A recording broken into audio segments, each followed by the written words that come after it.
Hello, everybody, and welcome to Table Talk for the month of November. In November, I am interviewing our celebrity chefs of sports teams, and so excited to have Joe with us, Chef Joe with us here today. But before I introduce him, want to just take a minute, introduce myself. My name is Joni Rampolla. I'm one of the registered licensed dietitians with the Giant Company, so your Giant and your Martins. And we are going to dive in and learn what it's like to be a chef of a sports team. Joe, you want to take a minute and introduce yourself? Sure. My name's Joe Seitz. I've been only with the Philadelphia Union for a few months here, but I've been working for the last 5 or 6 years actually with the Philadelphia Phillies at Citizens Bank Park. So it's kind of a, it's sports and entertainment is the world that I live in, and it's totally different than a hotel or restaurant, but it's you know definitely exciting and always changing, right? It sounds exciting, yes. Yeah. So you said it's different from a restaurant. Let's start off with, how is cooking for athletes different from cooking at a restaurant? Well, cooking for athletes is definitely, we want to, it's catering, right? So they come in 5, 6 days in a week, and their menu is always going to change, right? There's an emphasis on protein and carbohydrates and all.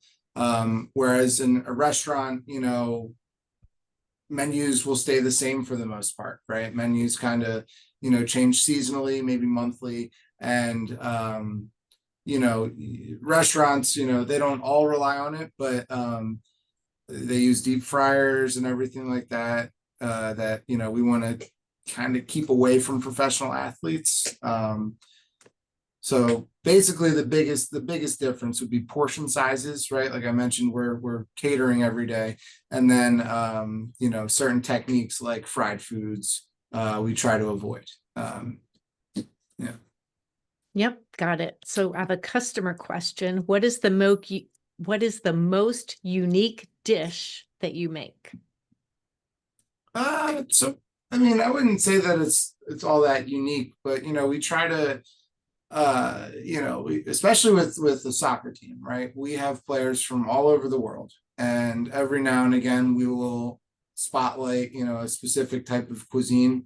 Um, I think the easiest version for us would be Caribbean food, like Jamaican food specifically. Our goalie, our star player, Andre Blake, is the captain of the Jamaican national team, and he's been around the union for years, right? So not to mention Korean food is something that our staff likes to, cook. So we try to key in on that. And it's not necessarily one thing like jerk chicken or rice and peas or, but that style of food, I would say, is what we like to key in on. Yeah, customer wants to know, how many different cultures do you cook for? It's a good question. And I wish I actually knew the answer, because I kind of think about that pretty frequently. I'd say there's about a dozen, significantly different cultures represented on our team. It's mostly American players, right? But soccer being a global sport, we're getting these amazing players from other countries, and there's definitely a good variety. Do you have a favorite team moment around food that really stands out to you? Yeah, so maybe a month or so, maybe 2 months ago, we decided to make pho for the team. For those that are not familiar, pho is like a Vietnamese beef and rice noodle soup. Usually get steak with it, or other cuts of beef in there. And it's something that, like my wife and I, we really like to, we enjoy going to pho restaurants, and we live in South Philly, so it's about 20 minutes away from the stadium. But South Philly is actually like kind of a hub for Southeast Asian restaurants, and you get some like very authentic cooking there. So to kind of try to replicate what we order at these restaurants, and you know present that to the team and introduce some of these guys to it was a nice experience. Nice. Can you walk Yeah. us through what a typical game day menu might look like? Yeah, so game day, believe it or not, we don't do all too much for the team.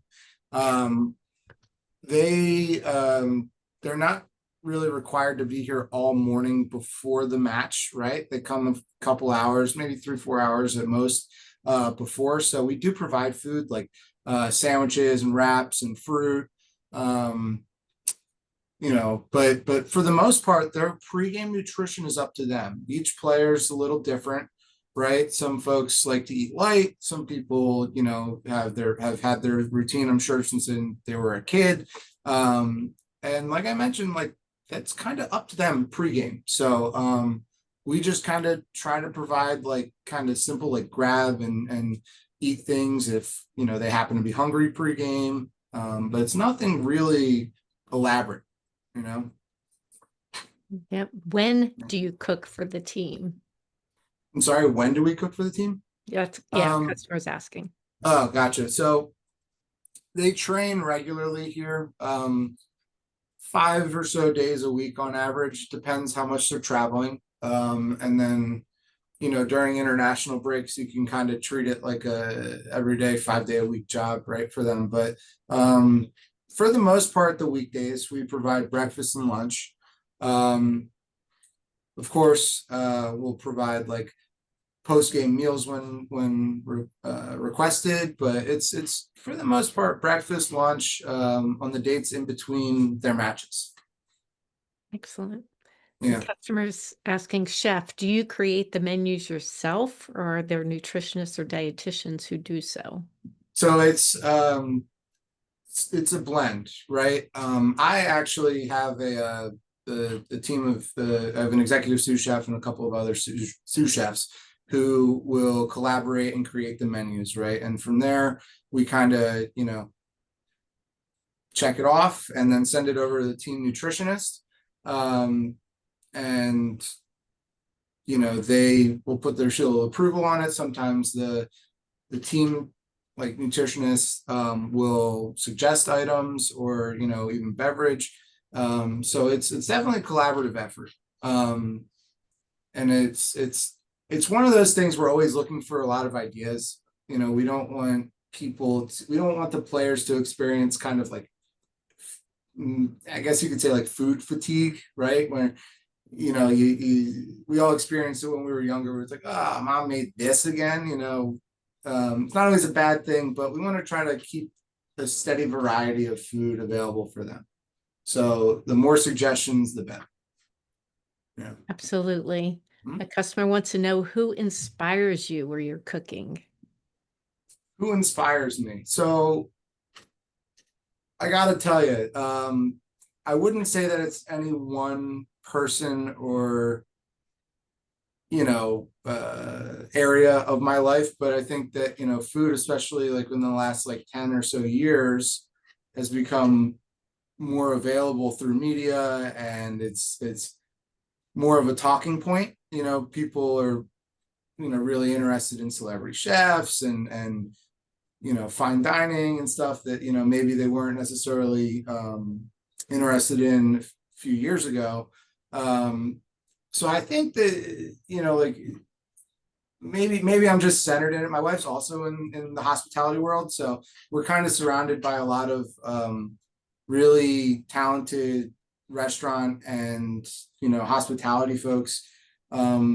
And I guess it does come from everywhere. So I don't know. I don't know that I really have one specific area. I think it's when we go out to eat with our friends, when I see something on TV, it's there's a lot of things that are out there that can catch my attention. Yep. When you're thinking about preparing a dish, do you go to farmers markets, or are most of your items delivered? So at home, I do try to shop local, right? Um, we don't necessarily always have that luxury of having the ability to purchase from smaller distributors or producers. Most of our items are, here they're delivered. But at home, I mean, especially living in Philadelphia, there's a few like smaller like mom and pop stores that I can go to, or Or your if local I giant? I do live in between like three giants actually, and you know, um, this was not rehearsed or anything, but you know, there was like a major facelift that happened a few years ago, and I've been a fan ever since. So, you know, Nice. and they always have a great selection too, in the produce and fresh food areas. So, Giants definitely a good one. Yep. Are there Yeah. any testing performed on athletes to determine individual meals? Not necessarily. I think that our nutritionist is, you know, she's definitely great because we don't have a million limitations. When I first, you know, started working with this team, I kind of anticipated that, and she seems to have a good grasp on, you know, what these guys should be consuming, right? These are, you know, soccer players are kind of like in the best shape out of maybe any athletes, right? Think about all the cardio that they go throughout the, you know, their training schedule, and then like in a match, like they run probably close to 10 miles in a night, right? And so when you're exercising like that, and when you're burning so many calories, you can kind of eat whatever you want, right? Now I'm sure there are players that, you know, maybe don't have such a healthy approach, you know, compared to others, and maybe they need a little bit of coaching and all, but for the most part, these guys are eating pretty normal food. Great. Has there Yeah. ever been a meal that flopped with the team? And what did you learn from it if that happened? Yeah. So, um, items that may not be as approachable or as common, generally need a little bit more explanation. And when they need a little more explanation, you're not going to sell as much, right? So, arepas was something that recently, like, you know, we tried, and they're delicious for anybody who's never had it. It's essentially like a stuffed tortilla, um, similar to a gordita in Mexican cuisine, but in like Central and South American food, it's they call it arepas, right? So, you know, we have again people from a huge like spectrum of backgrounds and everything. A lot of these guys have never had South American or Central American food before. So it took a little bit of negotiating and explanation, but you know, for you know, and it's anything can be hit or miss, right? But arepas specifically were not like the biggest mover, you know. Yep. So on the flip side of that, what has been your proudest moment as team chef? Well, it's not necessarily like food related, right? But just being there, you know, on the field when they were celebrating the supporters shield victory, right? The best record in the league. It's a unique moment. Like I mentioned, I was working at Citizens Bank Park, the Phillies Stadium, for a few years, and I got to see, you know, World Series. I got to see a couple deep playoff runs. And you know, being a sports fan my whole life, you know, seeing these guys like experience it up close and personal, um, is it's a really unique experience, you know. Do you hear the players say anything about getting the supporter shield? Like what's the buzz on the with the team? Yes, but you know what? I honestly don't really. I mean, like they were obviously really excited, but I think the bigger picture is the MLS Cup. Right now, in we're in the playoffs, right? So we have, you know, a few more games to get there, but they've been playing really well, and I think that that's the focus. Obviously, they're excited that they got the shield and all, but there's bigger and better things to come. I understand that, Yeah, absolutely. A yeah. customer is asking, are you aware of any players that are good cooks themselves? So a handful of them are interested in it, and one of our distributors, PFD Prime Food Distributors, is a protein distribution company. They actually have a few clips on, I guess it was Instagram, with, you know, about half a dozen of our players, and they seem to be doing pretty well. I haven't necessarily followed up on it, you know, but you know, the food looked pretty good. So yeah. Nice. A customer wants to know your suggestion for what's a cut of beef would you use to make a tender roast beef dinner? A tender roast beef dinner.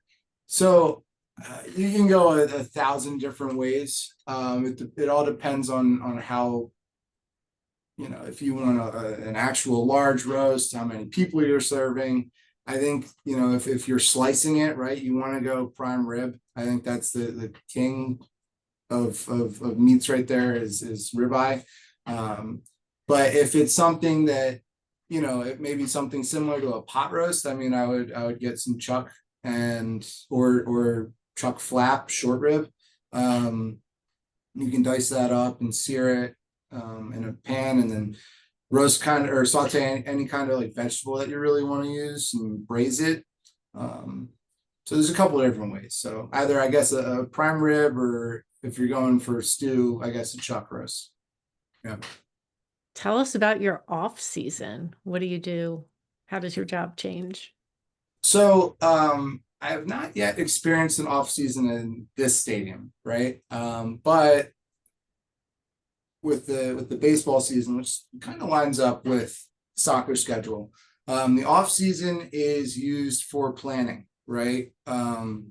We have a lot of menus that need to be written. We have a lot of staffing concerns that we address. And, we try to forecast what we can as far as production, right? Of course, we take some time off because, professional sports schedules, it can be, you can have some long work stretches, right? But for the most part, our off season, we're still in here 5 days a week. It kind of turns into an office job because there is a lot of Excel spreadsheets, costing menus, seeing what our client wants. I'm not only we're not only responsible for feeding the team here, right? We're responsible for all of Subaru Park, so the club areas and the premium dining areas like our suite boxes, concessions as well. I try to give that department a good, a good amount of help there where I can. As well as we also have a brand new sports training complex, which is a handful of soccer fields and basketball courts and like catering areas. So we actually see 3 different buildings in our operation. So it's not just, feeding the team. I kind of wish it was some days because 100 people would be a lot easier to deal with than 17,000 on game day. So we stay busy with a lot of office work. Yeah. Do you travel with the team? No, I don't. I haven't had the opportunity to do so yet, but I don't believe that I would be. Okay. What's the Yeah. difference between cooking for baseball players versus soccer players? So at that stadium, believe it or not, we were not really cooking for the Phillies all too often, right? But what I would say with the limited experience that we have with that, because they would have their own like a private third-party company chef cook for the And we are clubhouse. interviewing that chef that does cook for the Phillies coming up. Oh, okay, cool. So I don't know that I've met that guy. I think that you have a new you'll be interviewing a newer version of that chef. Anyhow, I gotta imagine it's pretty similar. I mean, pro athletes, like they're not just good at sports. They're real professionals. They treat it more seriously than I'm sure a lot of people treat their 9 to 5 jobs, right? They're always training. They're always looking for a way to get better. So they're not looking to just eat because they're hungry. A lot of them are looking for kind of rocket fuel. I'm sure there's guys like I mentioned before that need a little bit of more direction than others, but I think that like the emphasis should be on like quality ingredients and the right kind of cooking, avoiding those heavier calorie, like kind of empty calorie techniques. And again, yeah, just these guys, they treat their bodies like a temple. You got to give them the good stuff, right? Absolutely, because they know nutrition affects your performance. So love that. Yes. Yeah. So do you have any funny or memorable moments in the kitchen that you can share with us? Um, I mean, yeah, honestly, I have a million of them. Like some of my best friends are the people that I worked with when I was, starting out as a 19 and 20-year-old cook. That, it's all the stuff you hear and see in movies that, like kind of crazy stuff. So I don't necessarily have one um particular thing. I mean, things go wrong all the time, right? And it's not always funny in the moment, but to be able to look back and say, wow, what a bonehead thing to do, or just, you know, how unlucky were we? It's fun to sit back and laugh at that. Yep. Customer wants to know how many people actually report into you. So I can pull up staffing real quick. I have a relatively small team at this location. So I think I only have about 20 people that are in our kitchen regularly during a game day. Um, the baseball stadium, it was closer to 50, including all the runners and utility workers. But here it's about 20 people. All right. Dietitian wants to know, do you try and make like comfort foods or foods that you know will go over well? Any healthier, like anything that you do as a chef? Yeah, so there's a something that I often tell people when they ask this, right? Is um, you don't want to go substituting, something in kind of like a comfort food or a dish that everybody knows that just is not the right thing. Like for macaroni and cheese, you would never try to substitute the cheese, right? It just wouldn't be the same. You can't call it the same, right? So you certainly don't want to, you know, go trying to, put lipstick on a pig, right? But what I do suggest is when you're trying to limit or cut out a certain, let's say like salt, like a certain part of a meal.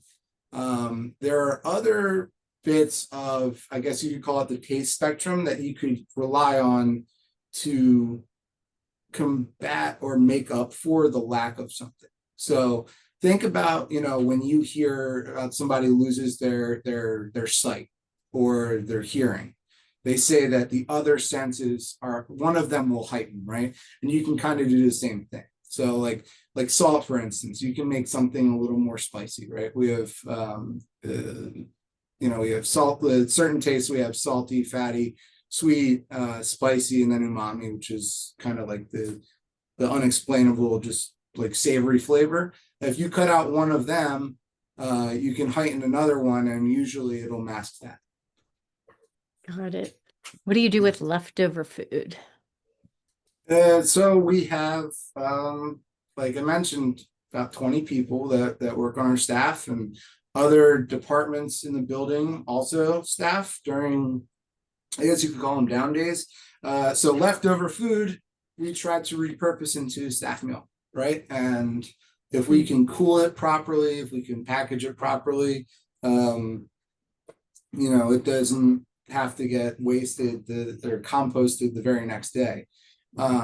So, thankfully we have some people that actually care about food waste on our team, and we try to feed people responsibly, right? Nice. Yeah. Yeah. Do you ever have a night that you just offer a fun pub style food like nachos or wings?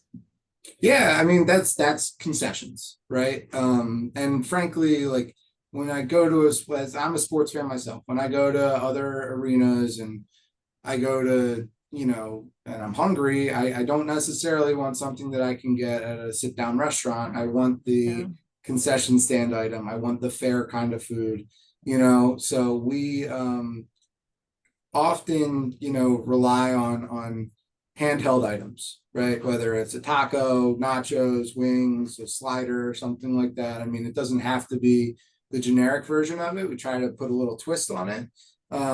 But that's our bread and butter. Yeah. So one things maybe like fans or our customers would be surprised to learn about how professional athletes actually eat? I kind of touched on it earlier. Like these guys are, in amazing shape, right? And they're not all, drinking kale smoothies and eating like acai bowls and measuring each, ounce of food that they eat. But as long as it's not I don't know, French fries and like candy, like these guys can kind of eat anything, you Okay. know. Yeah. Do you have a pro chef tip that you want to share with our audience? Maybe something they can do at home? Yeah. So I think if you're a pretty avid cook, right? I think that like there's something that I wouldn't go giving like too many like tips on how to season your food or maybe like some cooking techniques are there, but I think that's something that would help out a lot of home cooks, right? Is organizing your, we call it mise en place. It's French for kind of saying that everything has its own place. So if you were to, bake a cake or something like that, right? You want to measure out your flour, you want to measure out your sugar, you want to crack your eggs and have them all ready, within arm's distance or so that you can just go one into another without having to measure flour, pour it into a bowl, stop, go to the refrigerator, get your eggs. I think if you set yourself up to work with, kind of like an order of operations or something, that would definitely help. And also cleaning as you're going.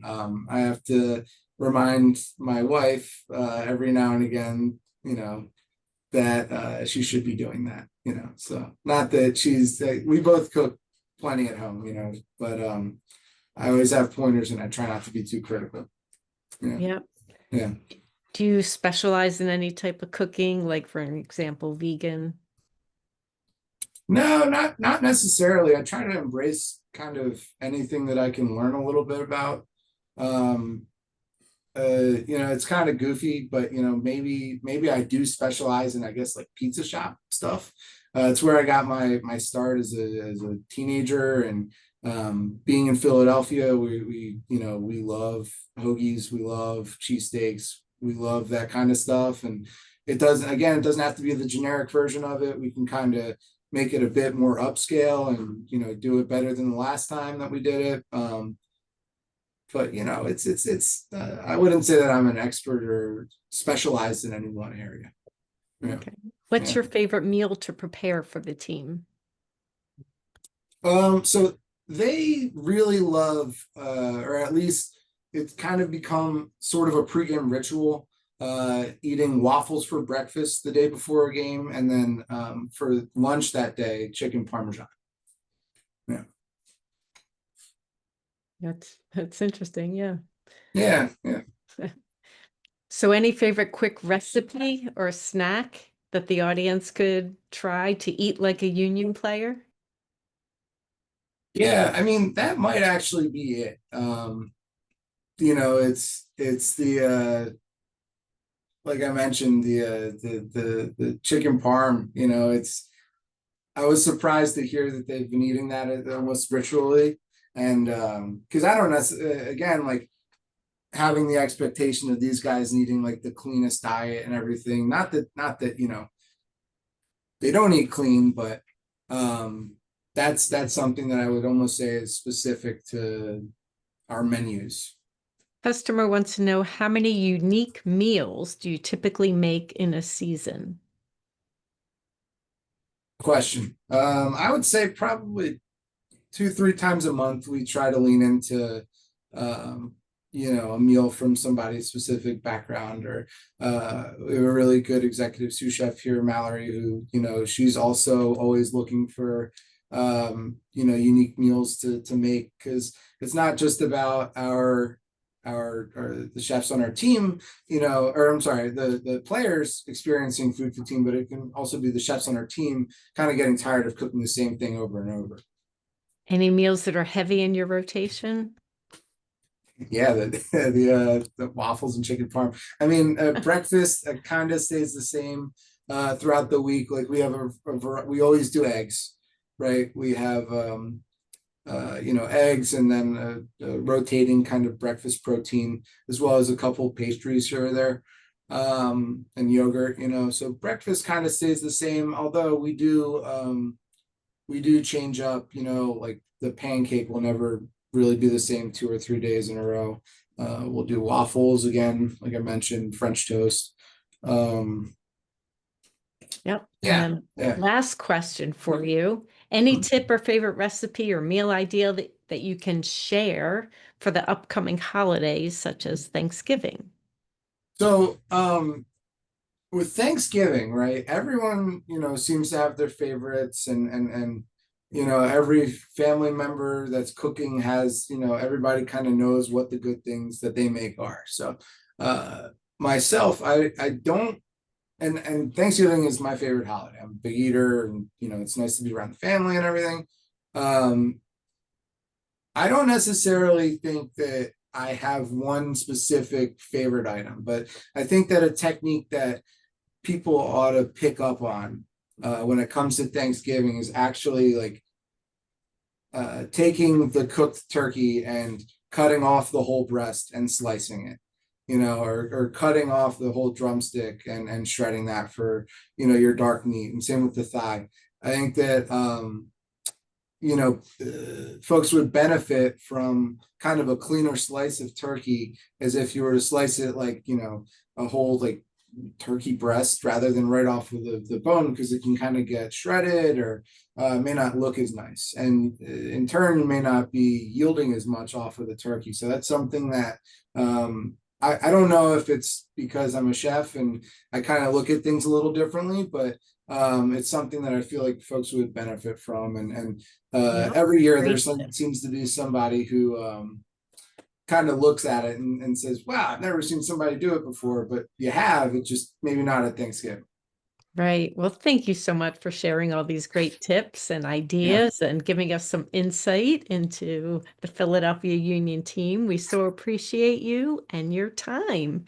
And thank you absolutely. to everybody that joined us here and tuned in. We appreciate you as well and hope you join us again in the future. Thank you all. Take care. Awesome. Thank you.